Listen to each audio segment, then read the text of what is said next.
अस्सलाम वालेकुम। प्रोग्राम आईना के साथ ताहिर अहमद भट्टी आपकी खिदमत में हाज़िर है। मौजूद गुफ्तगू पहले चल रहा था कि पाकिस्तान में जो ताज़ा तरीन सूरत हाल पैदा हुई है बैड गवर्नेंस की वजह से और हुकूक की पामाली के वो तो खैर बाद में आई। सबसे पहले तो वो नज़रअंदाज होने शुरू हुए, फिर उस नज़रअंदाजी को कानूनी हैसियत मिली और फिर वो ऑर्डर ऑफ द डे बन गया और वो चलन के तौर पर वहाँ वो चीज़ आम हो गई। उसके बाद जिसने अपने प्रोफेशनल कैरियर में तरक्की करनी है उसे प्रोफेशनलिज़म की ज़रूरत ना रही, बल्कि उसको और टैक्टिक्स दे दिए गए। यही सिलसिला सियासतदान को मिनिस्ट्रीज़ और वजारत मिलने के लिए जारी हुआ और यही ब्यूरोक्रेसी में किसी भी अहल या नाअहल के दरमियान कंपटीशन का मेयार ये ठहरा कि कौन किस हद तक किस सतह तक जाके मंजूर नज़र बन जाने और मंजूर नज़र रहने की सलाहियत अपने अंदर रखता है।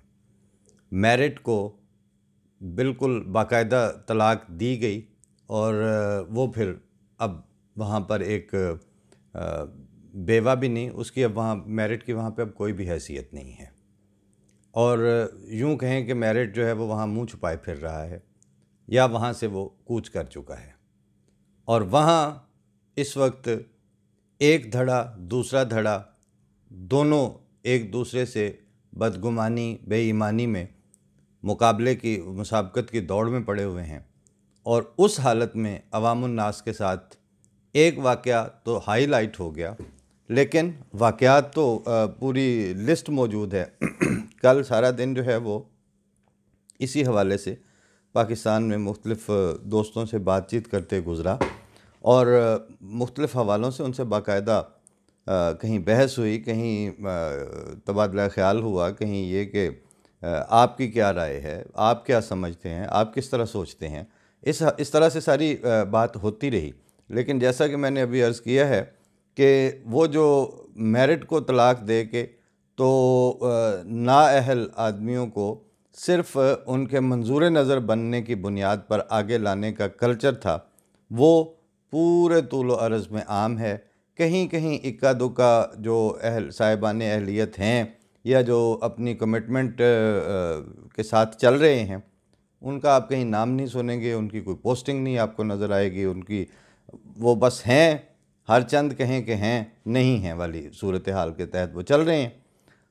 कल दो दोस्तों से हमारी बात हुई, ख़ास तौर पर एक शाह अहमद सुल्तान है जो सोचने समझने और फिर उसका आउटपुट जो है वो लिख के प्रेजेंट करने में कभी शेर में आ जाते हैं और कभी नसर की तरफ वापस चले जाते हैं और इन दोनों के दरमियान वो वस्लो हिजरा जो कि दो मंजिल हैं राह इश्क की, दिल बेचारा इन्हीं दो के दरमियान मारा गया। तो वो इस कैफियत में कभी अपना कोई रिसर्च पेपर जो है उसके ऊपर काम कर रहे होते हैं तो वहाँ पर भी ज़माने की या मजमूई तौर पर रिसर्चर्स की जो आम डगर है उससे हट कर ही चल पड़ते हैं। ठीक है, वहाँ से कुछ ना कुछ लेके भी आते हैं। कल परसों मैंने ज़्यादा रब्ता इसलिए किया कि उन्होंने अपनी स्टेटस अपडेट्स में या फेसबुक वॉल पे ये नदीम फ़ारूक पराचा की ये फाइंडिंग्स दर्ज की, जो एक सीनियर सहाफ़ी हैं, कि 3,881 cases of rape were registered, 1,359 cases of child sexual abuse, 1,758 cases of violence against women, 12,600 cases of kidnapping of women were registered in 2019 in Punjab alone. सिर्फ पंजाब के अदाद शुमार ये हैं कि 12,600 केसेस जो हैं वो औरतों के अगवा के, 1,758 केसेस वायलेंस उनके ख़िलाफ़ जो हुई, 1,359 केसेस चाइल्ड सेक्सुअल अब्यूज़ के और 3,881 केसेस रेप के रजिस्टर्ड हुए पंजाब, सिर्फ पंजाब में। आगे नदीम फ़ारूक पराचा की जो लाइन है वो ये है कि this is chilling numbers, wearing revealing clothes और driving at night had nothing to do with them, nothing.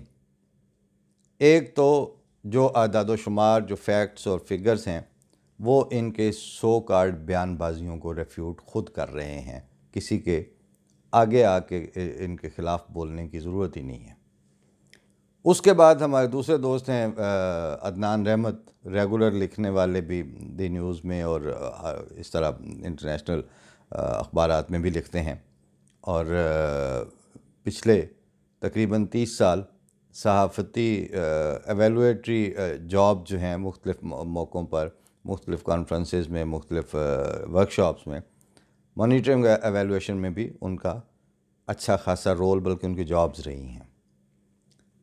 उनके फ़ेसबुक वॉल पे था कि रियासती हैसियत अमलन ख़त्म हो चुकी है। तुर्बत में वालदैन के सामने बेटे को एफसी ने कत्ल किया। साहिवाल में बच्चों के सामने वालदैन को स्पेशल फोर्सेस ने कत्ल किया।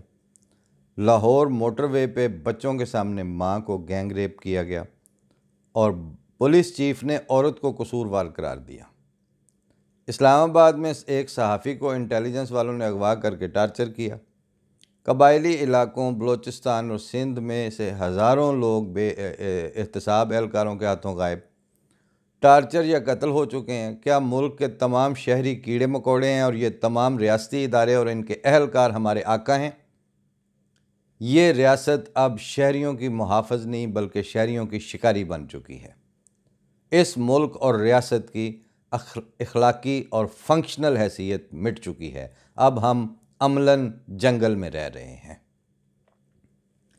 ये अल्फाज नॉर्मल दिनों में, नॉर्मल मामलात में, किसी ठीक ठाक चलते हुए मुल्क में अगर कोई शहरी ये बात कहता है तो वो वाकई समझा जाएगा कि इसके तो यहाँ स्टेक्स ही कोई नहीं है। लेकिन इस वक्त सूरत हाल ये है कि ये पैराग्राफ जो मैंने आपको पढ़ के सुनाया है और नदीम फ़ारूक पराचा ने जो आदाद शुमार सुनाए हैं, इनको देखते हुए, इनको सुनने के बाद कौन आदमी है जो इस तरह की सूरत हाल का इस वक्त पाकिस्तान में जगह जगह मौजूद होना और प्रिवेल करना जो है उसका इनकार कर सकता हो? उसके बाद सितम बालाए सितम ये हुआ कि वाक़यात कहीं पे भी हो सकते हैं। एक दोस्त हमारे, उनसे बात हो रही थी पाकिस्तान ही में, तो उन्होंने कहा कि जब बात ये हुई कि ये जो इस खातून वाला वाक़या है, मोटरवे वाला, इसको आखिरी वाक़या बनाया जाए, तो मैंने कहा ये नहीं हो सकता, वाक़यात हो सकते हैं। कहानी ये है कि इस वाक़या अगर हो तो पुलिस, इंतज़ामिया, रियासत, हुकूमत के इदारे उसके पुष्ट पनाही करते हुए नज़र ना आए आपको, वो आपको मज़लूम के साथ खड़े हुए दिखाई दें। और एक्सीडेंट होता है, आप ज़ख्मी हो जाते हैं, आप करीबुल मर्ग हो जाते हैं, ये तो एक सान्या था, लेकिन उसके साथ आपके जो आपको रेस्क्यू करने वाली टीम में हैं या आपके वालिदैन हैं, आपके अजीज़ व अकारिब हैं, वो आपके साथ आखिरी दम तक खड़े हुए होते हैं। उनके जुमले, उनकी बातें, उनकी सपोर्ट, उनका किसी का कंसर्न के साथ आपका हाथ थाम लेना, ये सारी चीज़ें उस वक्त इंसान के जो उसका कॉन्फिडेंस है, जो उसको मॉरली सपोर्ट चाहिए, उन सारी हालतों के लिए ये चीज़ें ज़रूरी हैं। यही इंसानी मुआशरे की कदरें हैं, यही ह्यूमन वैल्यूज़ हैं। लेकिन हो क्या रहा है कि एक टेलीविज़न चैनल पे एक खातून CCPO के साथ बात कर रही हैं और CCPO को वो एस्टेब्लिश करके दे रही हैं कि आपका ये जो बयान है ये बिल्कुल बिलो द डिग्निटी है, इससे उस जिसके साथ वाक़या हुआ है उसकी भी इंसल्ट हो रही है, इसमें आप आम शहरी को भी वो रास्ते दिखा रहे हैं जो रास्ते रियासतों में, हुकूमतों में इस तरह नहीं चलता। शहरी अपने कॉन्फिडेंस के साथ ही बाहर निकलते हैं। आप हमें कोई टाइम नहीं दे सकते, पूरी ज़िंदगी कर्फ्यू का शिकार नहीं हो सकती, और उसमें आप जेंडर डिस्क्रिमिनेशन के साथ ये भी नहीं कह सकते कि इतने बजे से इतने बजे तक तो सब निकल सकते हैं, इसके बाद औरतें ना निकलें। ये अगर आप, मैंने भी वो सुना, वो आगे से कह रहे थे कि जी ये एक साइकोलॉजिकल इशू है जो मैं आपको बयान कर रहा हूँ, मुझे तो वो खुद साइको लग रहे थे। साइकोलॉजिकल इश्यूज़ यानी वो आपकी ज़िंदगी सारी पुलिस में वो गुजर गई है, और आप अब हमें साइकोलॉजी पढ़ाने लगे हैं मीडिया पे बैठ के। आप मानते क्यों नहीं है कि ये आप लोगों की जो उखाड़ पछाड़ चल रही थी पिछला पूरा हफ्ता, आईजी चेंज, आईजी तब्दील, उसको चार्ज दे दो, उसको छोड़ दो। 2 दिन तो पिछले आईजी ने यूनिफॉर्म नहीं पहना, वो विदाउट यूनिफॉर्म जाके तो वो उसको मिला है वज़ीर आला को। वज़ीर आला के ना का मसला है कि जी इसको नहीं रहने देना। बात हमें तो खैर किसी आईजी से भी कुछ नहीं लेना देना, किसने अपना क्या करना, लेकिन ये बात तो देखने की है कि जब सरकार के जो कानून नाफिज करने वाले इदारे हैं वो फिर आपके सिस्टम के, अब मुझे तो वो बुज़दार साहब, मैंने जी इनसे रिपोर्ट तलब कर ली है, हम बड़े करीब पहुंच चुके हैं। आप बिल्कुल करीब नहीं पहुंचे हुए हैं। आप एक जो सिलेक्टेड चेन थी उसके एक मोहरा हैं और आप उसी तरह की बातें बोल रहे हैं, उसी तरह के आपको अफसरान चाहिए। आप लोगों ने तो बहुत ज़्यादा झूठ बोले हैं पब्लिक के साथ। इमरान खान साहब के, वज़ीर आज़म के जो गलत बयानियाँ और उनके जो झूठ और जो यू टर्न्स थे वो तो इस वक्त दुनिया में एक मिसाल बन चुके हैं। लेकिन अब ये साबित हो रहा है कि जो उनके साथ एडीज़ हैं, जो उनके साथ साथ अटैचीज़ हैं, उनकी भी हरकतें वही हैं। सवाल तो सिर्फ ये है कि आप अपने पुलिस चीफ को ये क्यों नहीं पूछ रहे कि ये तुम किस तरह की स्टेटमेंट दे रहे हो। एक अफसर आता है, एक वज़ीर आता है, एक हुकूमत का नुमाइंदा आता है, वो बयान दे के चले जाते हैं। अब आज अभी बात शुरू करने से ज़रा पहले तो मैंने प्राइम मिनिस्टर साहब की भी स्टेटमेंट देख ली। उसको तब्दील नहीं किया जाएगा जी, वो बहुत काबिल अफसर हैं। सवाल ये है कि हमने आपसे ये कब पूछा था कि वो कौन काबिल है या कौन काबिल नहीं है। आप ख़ुद बड़े काबिल वज़ीर आज़म हैं, आपकी काबिलियत के भी क्या कहने, लेकिन आपकी काबिलियत के दौरान और उसकी जो प्रैक्टिकल इम्प्लीमेंटेशन जब हुई है, उस इम्प्लीमेंटेशन ने सिर्फ 2019 में 3881 रेप केसेस जो हैं वो पूरे पंजाब में हुए। आप सोए हुए थे। लोग कहते हैं वहाँ भंग को जो अब वो किया जा रहा है, लीगलाइज किया जा रहा है, यहाँ तो वो मुहावरा है कि भाई तू भंग पीती ही सी। ये केसेस जो हैं ये नदीम फारूक प्राचा को पता चल गए, आपको क्यों नहीं पता चले।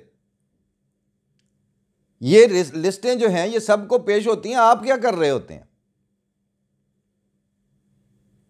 अब कल जब हमारा बाहमी तबादला ख्याल हो रहा था अदनान रहमत से, तो मैंने उनसे ये कहा कि मैंने कहा वेरी सिंपल इज़ दैट, अब या तो इस वाक़े को लोग आखिरी वाक़या बनाने के लिए इनके ऊपर चढ़ दौड़े नहीं, इनको छोड़ दें, इनका पीछा छोड़ दें।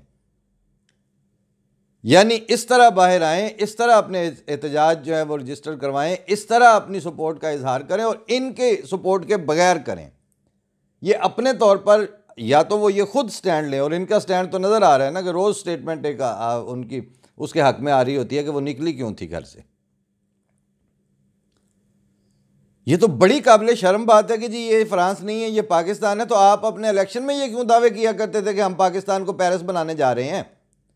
कितने सियासतदान आपके अपने इलेक्शनों में ये कहा करते थे कि हम पेरिस बना देंगे। ये पेरिस से ही आई थी जिसके साथ आपने ये हशर किया, और उसको फिर बाद में बता क्या रहे हैं कि ये पाकिस्तान है, ये फ्रांस नहीं है। तो बड़ा काबिल शर्म बयान दिया है आप लोगों ने। फ्रांस में कौन से सुरखाब के पर लगे हुए हैं? वहां क्या इंसान आसमान से उतरे हैं, खला से उतर के आए हैं वहां पे लोग? वो इनकलाब फ्रांस भुगतने के बाद ही उन्होंने बनाया। यूरोप वालों ने क्या, ये यूरोप हम यहाँ रह रहे हैं, ये तो बिल्कुल हमारे जैसे ही गोश्त पोस्ट के इंसान हैं, लेकिन इनकी स्टेट की और स्टेट के इदारों की प्रायोरिटीज़ की लिस्ट आपकी लिस्ट से बिल्कुल मुख्तलिफ है।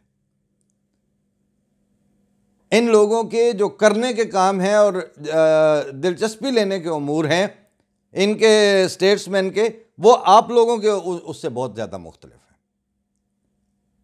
आपका तो जो मैंने 4-6 को तो मैं भी जानता हूं जो सिर्फ झंडे वाली गाड़ी के चक्कर में वो मिनिस्ट्री मांग रहे होते हैं आपसे। उन्होंने अपने इलाके में वो झंडा दिखाना होता है कि ये हमारी, इस तरह हमारे साथ इतनी इतनी पुलिस की गाड़ियां आती हैं। ये कमीनी और सिफला किस्म की जो आपकी जो शौक हैं, उस शौक में पब्लिक कहाँ से आएगी, पब्लिक का तहफ़्फ़ुज़ कहाँ से आएगा। और इसी तरह यही हाल अफसरान का है।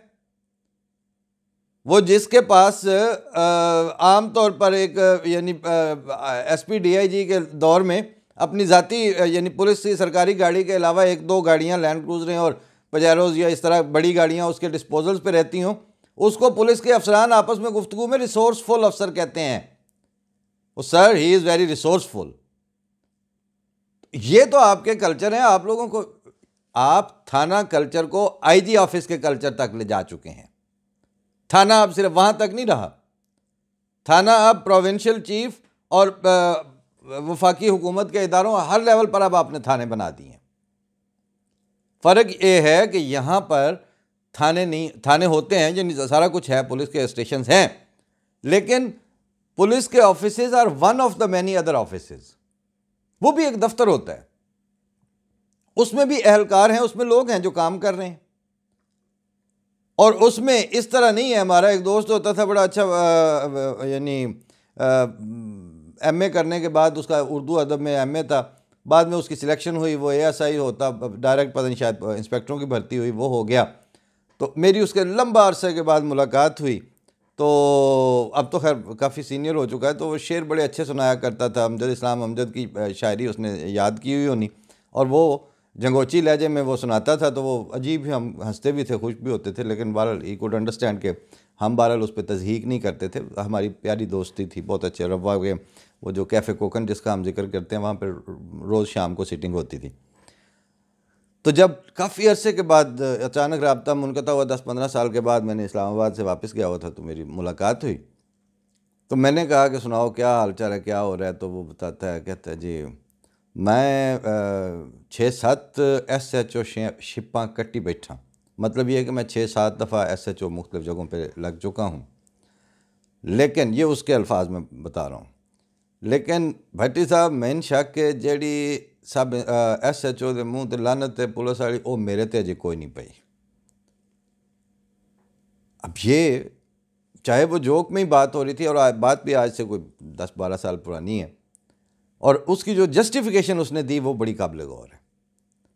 वो कहता है कि मैं अब भी जहाँ SHO जाके लगता हूँ जिस थाने का, तो वहाँ पर मुल्ज़म जिनके ऊपर इल्ज़ाम या जिनके ख़िलाफ़ पर्चा होता है, उस पार्टी के लोग या जिस पे पर्चा हुआ है वो, या उससे उसके जो पैरवी करने वाले हैं, वो अब भी मेरे दफ्तर में बग़ैर किसी सरबरा वुर्दा और साहिब हैसियत शख्स की सपोर्ट के सीधे मेरे कमरे में आ जाते हैं और मुझसे आके बात कर लेते हैं। मुझे कहते हैं कि आप ये गल है, ये ऐसे है, ये ऐसे है।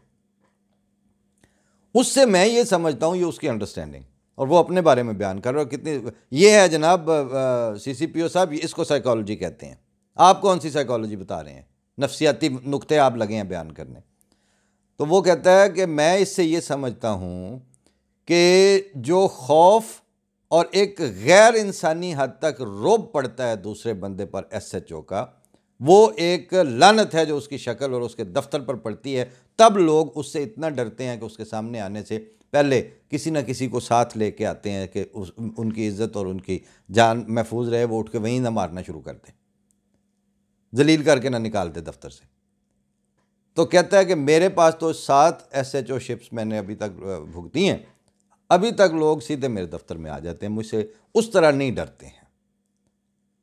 तो वो मैंने कहा जनाब ये इसके साथ मिलता जुलता वाक़या मैं इस्लामाबाद कोसार थाने का भी बताता हूँ। उन्होंने जिनास ऊपर के पास से गुज़रने के लिए थोड़ी सी खारदार तार लगाई कि इधर से रास्ता बंद है, तो मेरा छोटे भाई का कहीं मोटर बाइक पंचर हुआ, उसने शॉर्टकट समझ के वहाँ से गुज़रना चाहा, पुलिस वाले ने उसको रोका, बात खींचातानी पे हुई, वो आपस में लड़ पड़े। मुझे फ़ोन आया, मैं भी पहुंच गया, वो अभी सामने है, कोई पर्चा शर्चा नहीं हुआ हुआ, बोल बुला रहा ही था सिर्फ।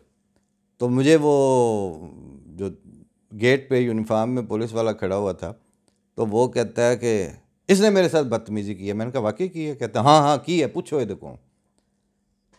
तो मैंने कहा कि अगर अभी मैं इससे नहीं पूछता, अगर इसने तुम्हारे साथ बदतमीज़ी की है तो तुम ऊपर जाओ रिहायशी कमरे में किसी में, वहाँ जाए नमाज बिछा के 2 नफल शुक्राने के अदा करो कि अभी तुम्हारी शक्ल पर वो लानत नहीं पड़ी हुई और तुम्हारी वर्दी ने तुम्हें इतना खौफनाक और मकरूह नहीं बनाया कि एक आम सिविलियन वहाँ से गुजरते हुए तुम्हारे साथ अपने आप को दुरुस्त मौक़िफ़ पे समझ के सख्त कलामी कर सकता है। इसका मतलब है तुम पे अल्लाह का फजल है अभी, वरना मैंने कहा थाने के तुम सामने खड़े हो गेट के ऊपर, पीछे तुम लोगों का टॉर्चर वाला थाने है जो कि लगता है कि अभी नहीं है, तभी तो इसने जुर्रत कर ली आपसे इस तरह बात करने की।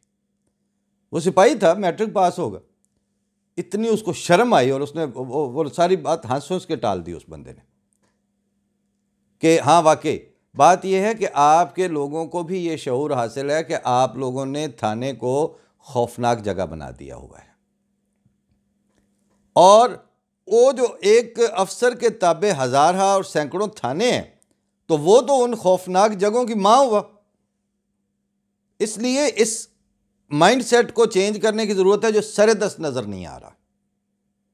और पब्लिक जो इस वक्त है, जिनसे हम एड्रेस करते हैं, बात करते हैं आमत उन्नास से, उनसे हमारी ये दरख्वास्त है कि या तो इस वाक़े को आखिरी बनाने के लिए आप अपने एहतजाज की, अपने प्रोटेस्ट की और सिस्टमेटिक रिबटल्स का सिलसिला जो है वो गैर मामूली तौर पर इतना जारी करें, इस लेवल पे रखें कि वो तारीख़ी तौर पर याद रखा जाए।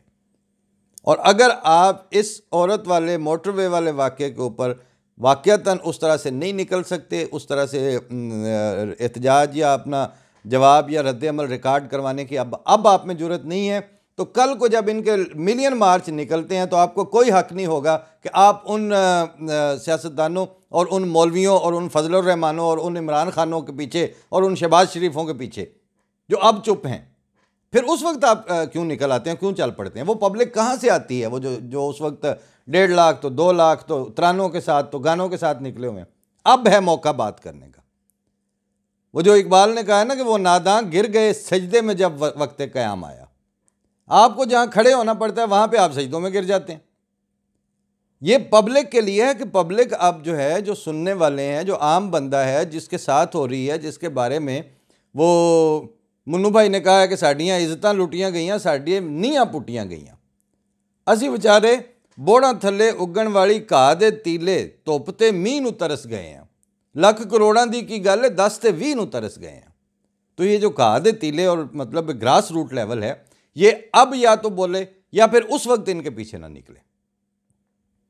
उस वक्त आपको अपने वोट याद आ जाते हैं, वो आपको लीडरशिप याद आ जाती है। जी आप यही हैं, फिर वो जो यही हैं वो फिर यही कर रहे हैं। यानी इमरान खान को तो रखने वाले कहेंगे कि इसको नहीं हटाया जाएगा, बुज़दार को रखने वालों के लिए इमरान खान कहेगा इसको नहीं पूछा जाएगा, छेड़ा जाएगा। बुज़दार साहब के लिए और उस CCPO के लिए इमरान खान वज़ीर आज़म की हैसियत से बयान दे रहे हैं कि इसको कुछ नहीं कहा जाएगा। बस मसले तो हैं। फिर आप उनको बिल्कुल ना हटाएं, लेकिन सिर्फ हमें ये जो 2 बातें हैं इनका जवाब दे दें। आप उनको रखें, बेशक हमें भी कोई मसला नहीं है, किसी ना किसी ने तो होना ही है वहाँ पे, कोई CCPO भी चाहिए, IG भी चाहिए, मामले इसी तरह चलते हैं। लेकिन आप सिर्फ ये बताएं कि ये जनाब सिर्फ 1 साल में 3881 केसेस जो रेप के हुए हैं पंजाब में, 1359 केसेस जो हैं चाइल्ड सेक्सुअल अब्यूज़ के हुए हैं।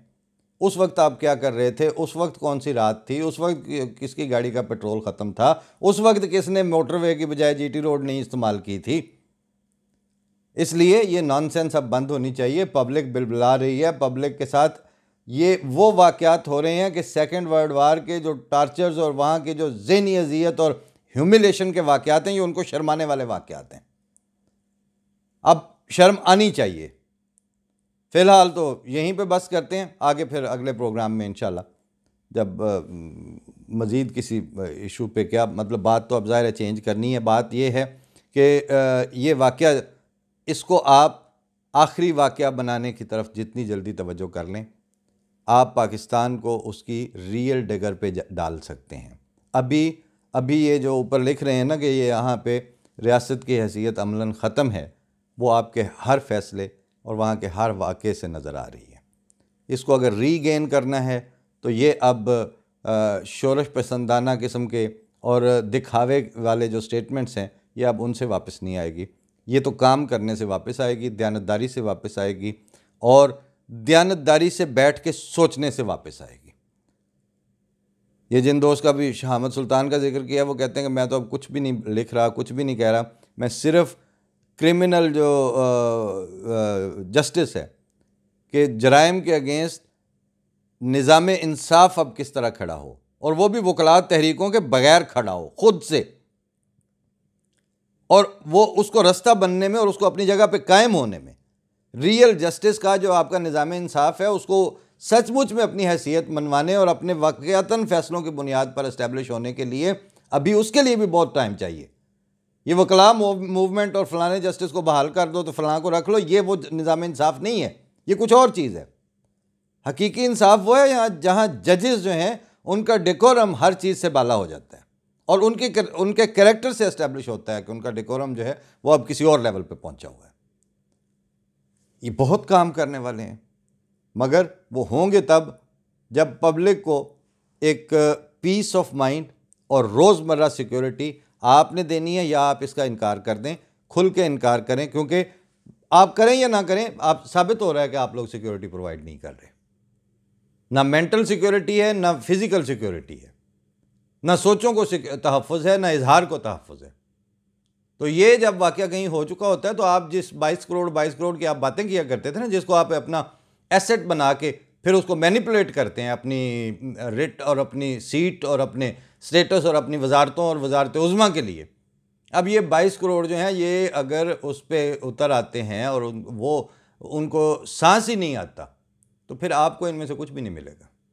फ़ी अमानिल्लाह पाकिस्तान। अल्लाह ताला पाकिस्तान को एज़ ए मुल्क और एज़ ए ख़ित्ता और उसके अवाम को एक इंसानी मुआशरे के तौर पर अपने फ़ज़ल से तहफ़्फ़ुज़ आसमान से उतारे उसके लिए और इनसे निजात दे, क्योंकि इस वक्त सियासी और मजहबी हर दो डायमेंशंस और हर दो पैराडाइम्स में पाकिस्तान एक काबिज़ शुदा सूरत हाल का शिकार है।